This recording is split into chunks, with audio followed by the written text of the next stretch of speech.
Welcome to the Fantasy Football Prophet Podcast, hosted by Craig Phillips and Jeff Torrey.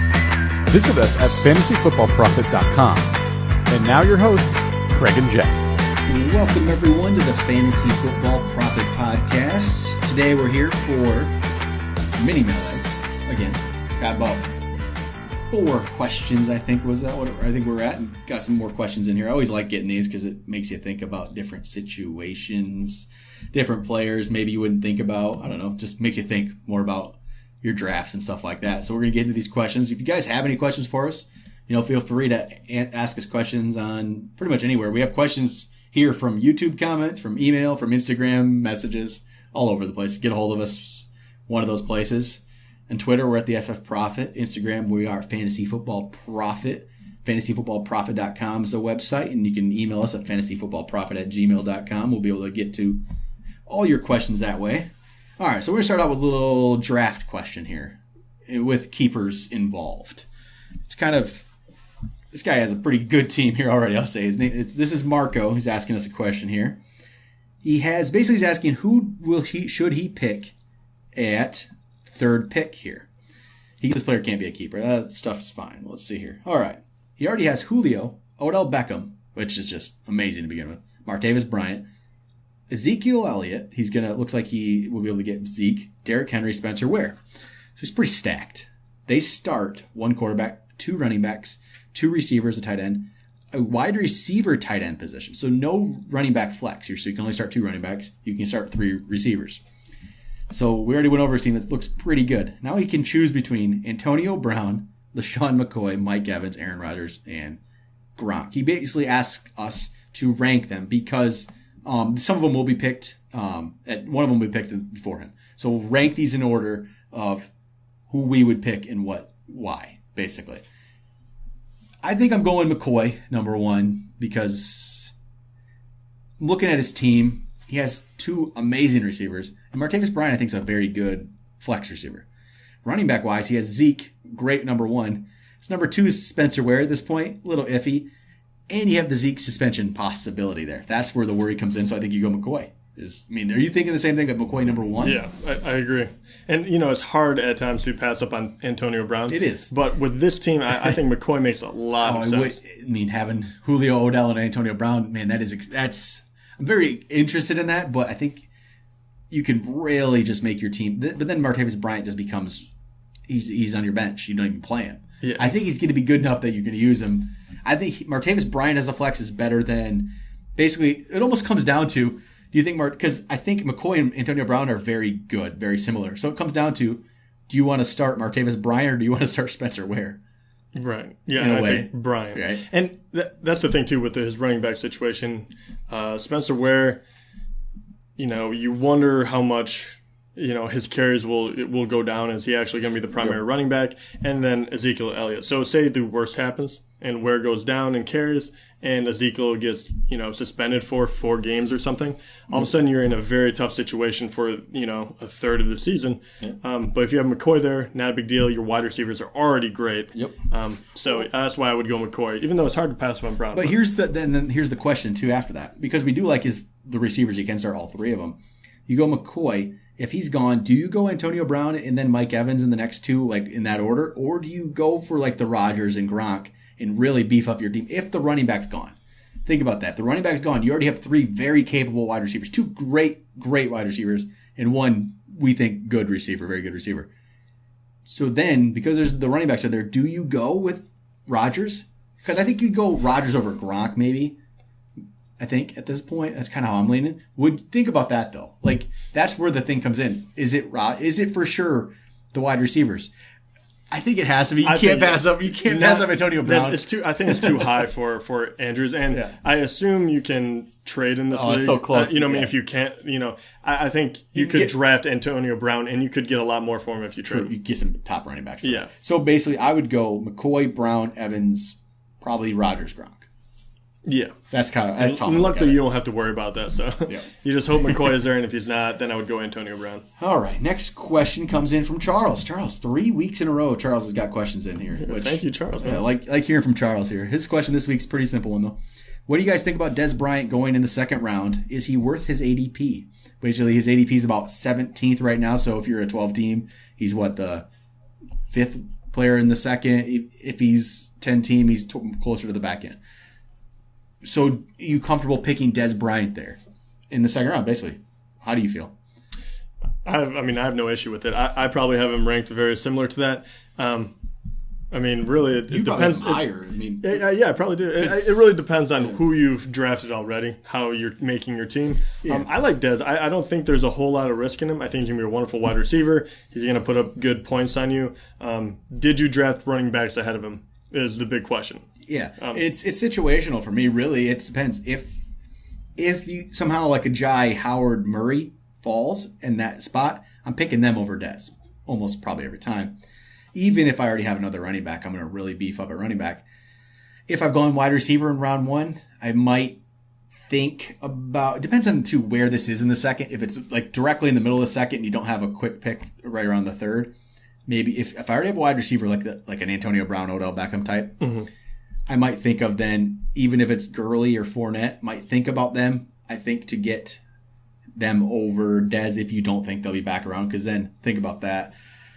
If you don't think Gurley and Fournette are going to be there, if you go wide receiver, do you really want Lamar Miller as your number 1?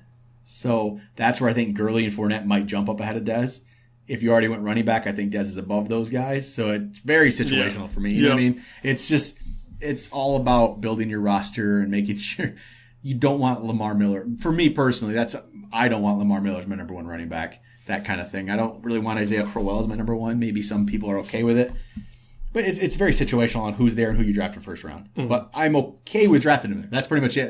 There's nothing wrong. That's not a reach. I don't think that's a reach at all. I think that's a perfectly fine pick. I have nothing wrong with it. So that's pretty much, Yep, he shouldn't fall off.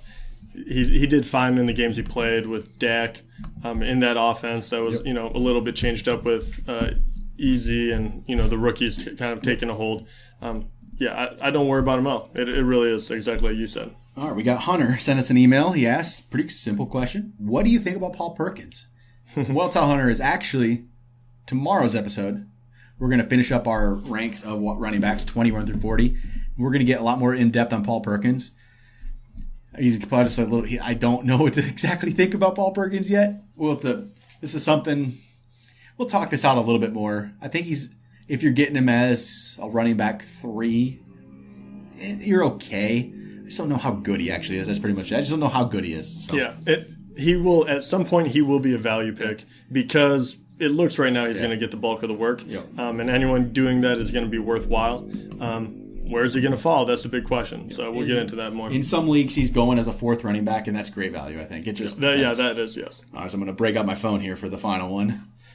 Let's see here. We got James from Massachusetts. Jason. I can't get this guy's name right. Jason was a good guy. Jason from Massachusetts asked us a little question here. And basically, this is going to come down to strategy again. How are you thinking? His question is, he's in a 16-team PPR 3-player keeper league. So, when you're in a league like that, I wouldn't necessarily worry about the keeper part of it to draft differently. Not dynasty, yes. Startup keeper, I don't worry about the fact that there's keepers. If I'm in a keeper league, I don't even think about next year. I don't.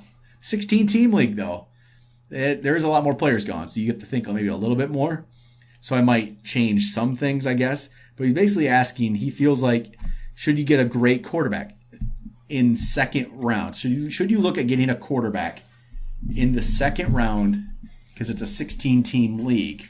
Basically, they are a lot more valuable when you get that many teams. Yeah. Those top guys, I think, become more valuable when the other guys have to be starting.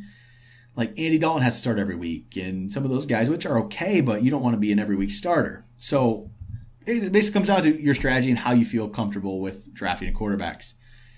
And again, I'll say in 16 teams, it's basically 2 rounds is 32 picks, and we've actually felt comfortable in a 10-team picking Rodgers at the end of the 3rd and beginning of the 4th. So if you look at it as 10-team value, 32nd is actually in the 4th round of a 10-team league. So right off the bat, I have to say, yes, I do feel comfortable drafting Rodgers, I believe, towards the back half of the 2nd. There is risk when you do that, as in if you draft him at that point, with that many players off the board, you could be hurting at running back. I think it just comes down to, I think it has to be running back round 1.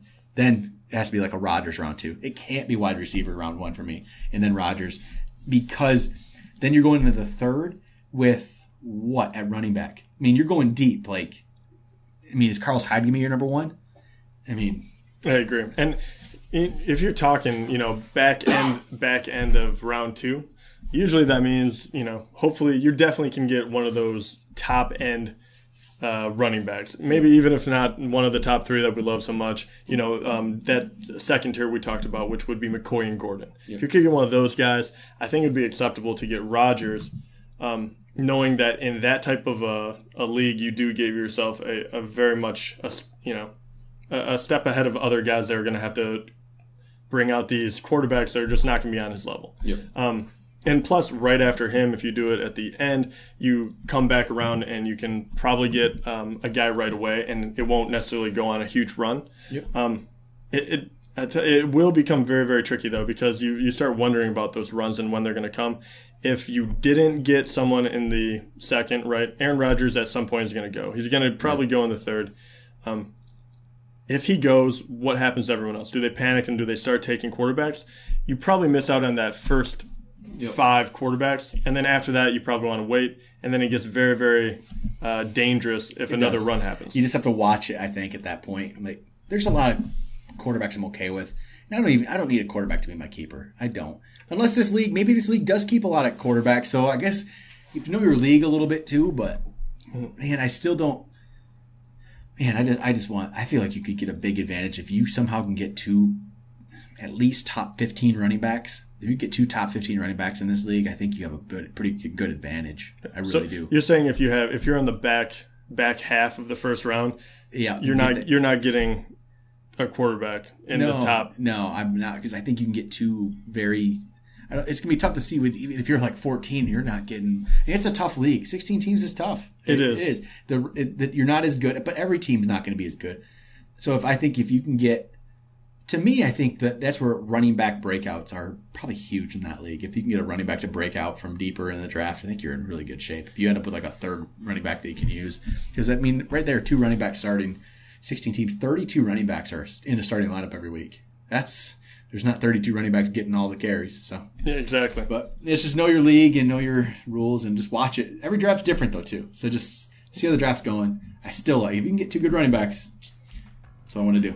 So I think that's it for the mailbag today. We'll be back tomorrow, finish up our running back ranks. We'll talk to you guys next time.